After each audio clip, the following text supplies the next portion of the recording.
Baik, Assalamualaikum warahmatullahi wabarakatuh. Kali ini saya akan memberikan progress report terhadap materi aljabar linear individu yang sedang saya buat. Di sini materi yang saya akan fokuskan adalah mengenai penerapan aljabar linear dalam convolutional neural network atau CNN.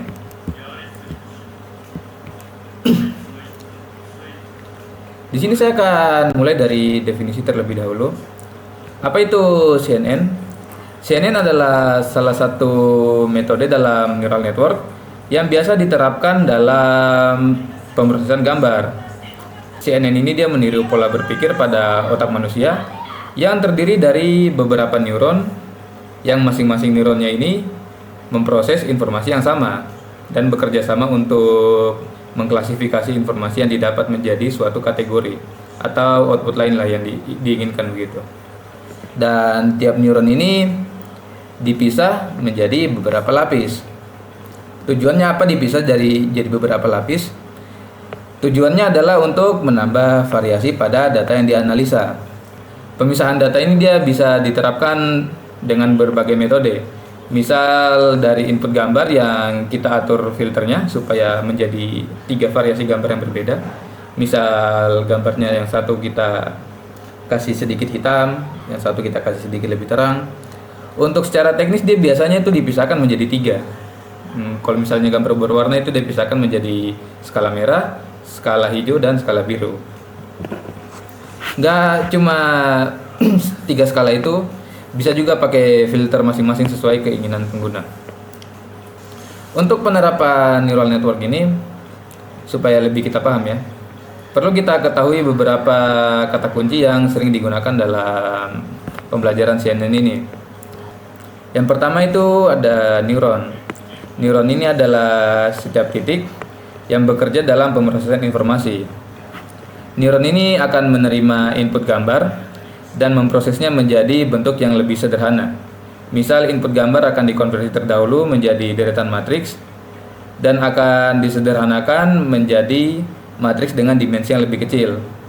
Biasanya itu metodenya dia akan mengambil value yang paling tinggi atau tidak menggunakan algoritma lain yang mirip-mirip lah. Yang kedua adalah tensor. Tensor digunakan untuk menambah variasi pada input data. Misalnya pada gambar akan dilakukan filtering untuk menghasilkan variasi gambar yang lebih banyak. Biasanya dijadikan hitam putih, dikategorikan melalui warna, atau menggunakan filter sesuai keinginan pengguna lah. Jadi nggak harus pemisahan warna atau hitam putih begitu, variasinya terserah, yang penting tujuannya sama, yaitu menambah variasi pada data yang akan dianalisa. Yang ketiga yaitu adalah layer. Layer ini merepresentasikan kumpulan neuron yang menjalankan kalkulasi pada matriks yang sama. Seperti yang dijelaskan dari CNN tadi, definisi utamanya ya. CNN ini terdiri dari sejumlah neuron yang terbagi jadi beberapa layer. Nah, di setiap layer ini masing-masing neuronnya itu akan memproses informasi yang sama. Jadi, apabila setiap neuron ini tergabung dalam satu layer, input datanya ini yang diproses akan sama. Berbeda dengan layer yang kedua. Layer kedua ini dia akan memproses gambar yang berbeda juga. Jadi biasanya itu layer ini tidak jauh-jauh dari jumlah tensor. Karena setiap tensor akan dianalisa oleh setiap neuron. Yang keempat di sini ada weight dan bias. Biasanya dikaitkan dengan output yang dihasilkan oleh satu neuron. Biasanya outputnya ini berbentuk skala dari skala 0 sampai skala 1. Untuk bias ini dia merupakan turunan dari tensor. Tujuannya samalah dengan tensor untuk meningkatkan variasi dalam pemrosesan gambar. Jadi bias ini adalah sistem filtering yang digunakan bersama weight dari masing-masing neuron. Jadi setelah data dipisah menjadi beberapa tensor, menggunakan bias nanti dia akan dipisah lagi menjadi beberapa variasi data. Saya punya contohnya di sini. Seperti yang kita lihat contohnya. Data input sebelumnya telah dibagi menjadi 3. Sebelum masuk ke konvolusional, dia akan dibagi menjadi sekumpulan data dengan variasi yang berbeda. Perbedaannya ini dia akan didasarkan dari bias yang didapat. Seperti contohnya di sini, gambar pertama memiliki bias 0,18, gambar kedua memiliki bias 0,13 dan seterusnya. Hasil gambar bisa berbeda karena setiap matriks dari 3 gambar sebelumnya akan dikalikan dengan bias yang sudah diatur sebelumnya. Sebenarnya nggak harus diatur juga. Bias ini bisa diambil dari angka random yang kita setel lah begitu value-nya. Bisa kita setel dari 0 ke 1 seperti yang sebelumnya, bebas. Yang penting tujuannya untuk menambah variasi. Jadi perbedaannya cukup jelas. Weight adalah output neuron dan bias adalah sistem filter tambahan yang akan menghasilkan output dengan variasi yang berbeda. Dan yang terakhir, sistem pemrosesan data CNN. CNN ini menjalankan aliran data berdasarkan skala perbandingan, yang penerapannya memanfaatkan berbagai algoritma untuk menyederhanakan output data. Jadi CNN ini dia bekerja dengan cara menyederhanakan data sampai dirasa sudah cukup pendek begitu ya. Terus data yang didapat akan dikompres menjadi satu vektor, dan vektor ini akan dibandingkan dengan database pelatihan yang sudah diatur sebelumnya. Kita kembali lagi ke contoh sini. Seperti yang bisa dilihat di sini, pemrosesan data diulang beberapa kali. Di iterasi pertama bisa dilihat setiap matriks akan disederhanakan menjadi output yang lebih sederhana. Seperti contoh, gambar yang di kiri akan diproses menjadi gambar yang di sebelah kanan. Penggunaan ReLU dia itu akan mengekstrak gambar dengan menyimpan nilai-nilai yang bersifat positif saja. Di sini ditandai skala merah itu adalah nilai negatif. Bisa dilihat di sini hasil gambar yang di sebelah tidak memiliki piksel yang berwarna merah di sebelah kiri karena merupakan nilai yang negatif.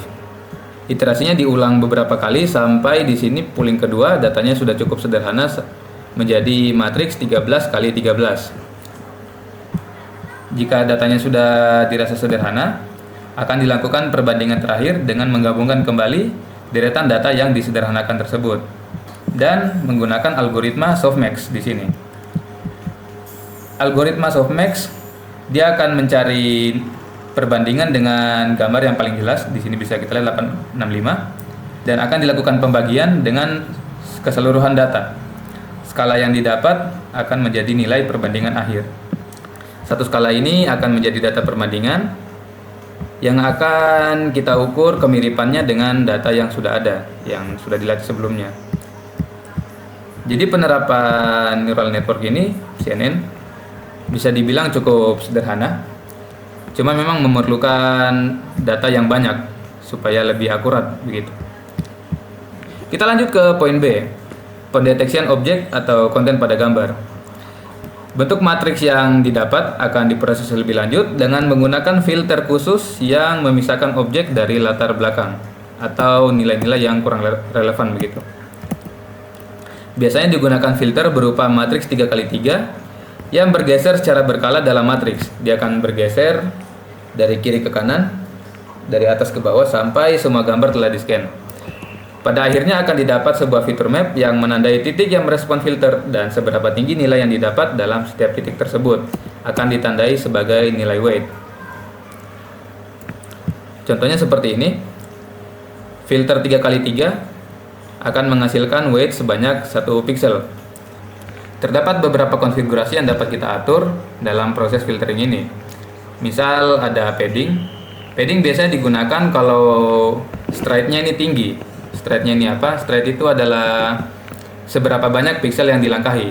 Misal kalau yang dilangkahi terlalu banyak itu berpotensi filter yang dipakai ini akan keluar dari gambar. Bisa-bisanya error karena yang di-scan tidak ada. Padding ini sederhana saja berupa deretan angka 0 di sekeliling matriks. Gunanya untuk membantu filter agar tidak keluar dari gambar.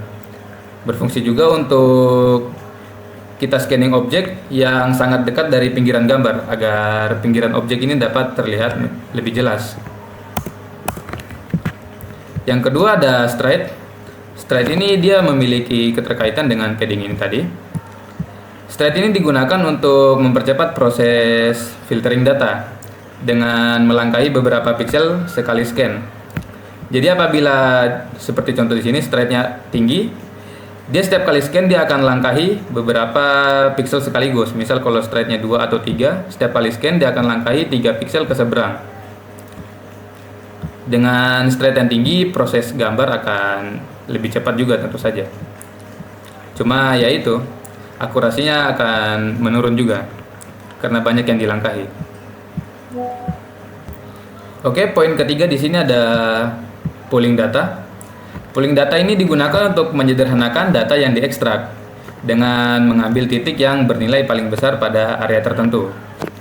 Dengan penyederhanaan ini, fitur map akan menyimpan data yang lebih relevan dengan meminimalisir kumpulan data dengan nilai yang kecil. Fungsi lainnya juga untuk mempercepat proses perbandingan data karena data telah disederhanakan menjadi matriks yang lebih kecil.